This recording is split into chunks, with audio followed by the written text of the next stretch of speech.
ভারতের দিল্লির লাল কেল্লা, কাছেই মেট্রো স্টেশনের গাড়ি রাখার জায়গা।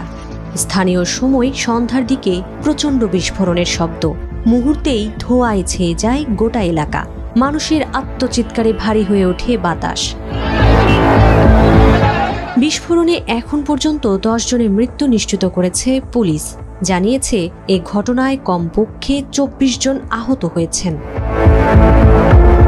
প্রত্যক্ষদর্শীরা বলছেন, সন্ধ্যার কিছু আগে মেট্রো স্টেশনের 1 নম্বর গেটের কাছে একটি গাড়িতে বিস্ফোরণ হয়। আগুন ছড়িয়ে পড়ে আশেপাশে থাকা বেশ কয়েকটি গাড়িতে। বিস্ফোরণের তীব্রতায় কেঁপে ওঠে আশেপাশের বাড়ি ও দোকান, ভেঙে পড়ে অনেক স্থাপনার কাঁচ।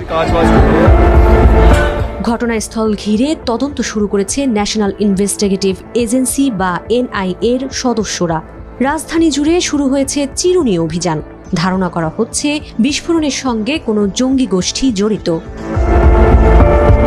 এদিকে বিস্ফোরণে মাত্র কয়েক ঘন্টা আগে দিল্লির অদূরে ফরিদাবাদ থেকে 360 কিলোগ্রামের বেশি বিস্ফোরক পদার্থ জব্দ করে জম্মু ও কাশ্মীর পুলিশ। কাশ্মীরে আটক এক চিকিৎসককে জেরা করে পাওয়া যায় এই বিস্ফোরকের সন্ধান।